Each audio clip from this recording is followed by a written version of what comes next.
ಮಕ್ಕಳೇ, ಒಂದು ಹಳ್ಳಿಯಿಂದ ತಂದೆಯನ್ನು ಕರೆದುಕೊಂಡು ಮಕ್ಕಳೊಂದಿಗೆ ಒಬ್ಬ ವ್ಯಕ್ತಿ ಪೇಟೆಗೆ ಬಂದಿರ್ತಾನೆ. ಅವನು ಕೂಲಿ ಕೆಲಸ ಮಾಡತಕ್ಕಂಥವನು. ಪೇಟೆಯಲ್ಲಿ ಬಂದು ಒಂದು ಚಿಕ್ಕದಾದಂತಹ ಮನೆಯನ್ನು ಮಾಡಿ ಅಲ್ಲಿ ಉಳಿದುಕೊಳ್ಳುತ್ತಾರೆ. ತಂದೆ ಹಿರಿಯರು, ವಯಸ್ಸಾಗಿದೆ, 75-80 ವರ್ಷ ವೃದ್ಧರು, ಕಿವಿ ಕೇಳಿಸೋದಿಲ್ಲ. ಮನೆಯಲ್ಲಿ ಮಕ್ಕಳಿದ್ದಾರೆ. ಇವನು ಆ ವೃದ್ಧ ತಂದೆಯ ಜೊತೆಯಲ್ಲಿ ಮಕ್ಕಳನ್ನು, ತನ್ನ ಮಡದಿಯನ್ನು ಬಿಟ್ಟು ದಿನಾಲು ಕೂಲಿ ಕೆಲಸಕ್ಕೆ ಹೋಗಿ ಬರತಕ್ಕಂಥವನು. ಒಂದಿನ ಏನಾಯಿತು ಅಂತಂದರೆ, ಆ ವೃದ್ಧರಾದಂತಹ ವ್ಯಕ್ತಿ ಯಾವುದೋ ಒಂದು ಮನಸ್ಸಿನಲ್ಲಿ ಆಲೋಚನೆ ಮಾಡ್ತಾ ಮನೆಯ ಹೊರಗೆ ಹೋಗ್ತಾರೆ. ಅವರಿಗೆ ಸರಿಯಾಗಿ ಕಿವಿನೂ ಕೇಳಿಸೋದಿಲ್ಲಾಗಿತ್ತು. ಹೋದರು ಆದರೆ ಹೋದವರಿಗೆ ಹಿಂದಿರುಗಿ ತನ್ನ ಮನೆಗೆ ಬರುವುದು ಹೇಗೆ ಅಂತ ಗೊತ್ತಾಗಲಿಲ್ಲ. ಬೆಳಗಾಗಿ 8 ಗಂಟೆಗೆ ಹೋದವರು 10 ಗಂಟೆ ಆಯಿತು, 10:15 ಆಯಿತು, 11 ಗಂಟೆ ಆಯಿತು. ಮನೆಗೆ ಹೋಗಲಿಲ್ಲ. ತಿರುಗಿದ್ರು, ಬೆವರುತ್ತಾ ಇತ್ತು. ಆಗ ಅವರು ಒಂದು ಮನೆಗೆ ಹೋಗಿ ಬಾಗಿಲನ್ನು ತಟ್ತಾರೆ. ಆಗ ಆ ಮನೆಯವರು, ಯಾರೋ ನೀನು, ಬಾಗಿಲು ತರ್ತೀಯಲ್ಲ ನೀನು ಅಂಥೇಳಿ ಅವರನ್ನು ಗದರಿಸಿ ಕಳಿಸ್ತಾರೆ. ಪೇಟೆಯಲ್ಲೋ ಯಾರು ಬಂದರೂ ಸಾಮಾನ್ಯವಾಗಿ ಹೆದರುವಂಥ ಸಂದರ್ಭ. ಆದರೆ ಆ ವೃದ್ಧರನ್ನು ಹಾಗೆ ಮಾಡಿದರು. ಅವರು ಹಾಗೆ ಹೊರಗೆ ಬಂದರು. ಮನೆಯ ದಾರಿ ಗೊತ್ತಾಗೋದಿಲ್ಲ. ಆಗ ಮತ್ತೊಂದು ಮನೆಯಲ್ಲಿ ಒಬ್ಬ ವ್ಯಕ್ತಿ ಇವರನ್ನು ನೋಡಿದ.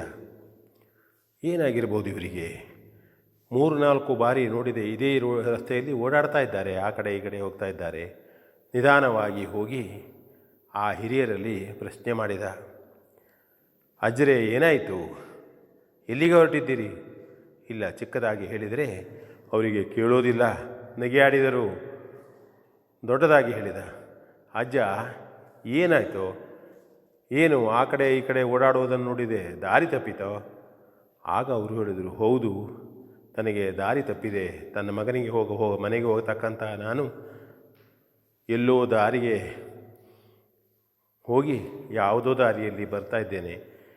ಬಂದಂತಹ ದಾರಿ ಗೊತ್ತಾಗಲಿಲ್ಲ, ತನಗೆ ಮನೆಗೆ ಹೋಗೋದು ಗೊತ್ತಾಗೋದಿಲ್ಲ ಎಂಬುದಾಗಿ ಹೇಳಿದಾಗ ಆ ವ್ಯಕ್ತಿಗೆ ತುಂಬ ಬೇಸರ ಆಯಿತು. ಈ ವೃದ್ಧರ ಪರಿಸ್ಥಿತಿಯನ್ನು ನೋಡಿ ಸರಿಯಾಗಿ ಹತ್ತಿರ ಬಂದು ಕೇಳಿದರು, ಬನ್ನಿ, ನಮ್ಮ ಮನೆಗೆ ಬಂದು ನೀವು ದಣಿಮಾರಿಸಿಕೊಂಡು ಹೋಗಬಹುದು ಎಂಬುದಾಗಿ ಕರೆದು ಅವರಿಗೆ ಮನೆಗೆ ಕರೆದುಕೊಂಡು ಹೋಗಿ ಚಹಾ ತಿಂಡಿಯನ್ನು ಕೊಟ್ಟು ನಂತರದಲ್ಲಿ ಪ್ರಶ್ನೆ ಮಾಡಿದರು, ಎಲ್ಲಿ ನಿಮ್ಮ ಮನೆ?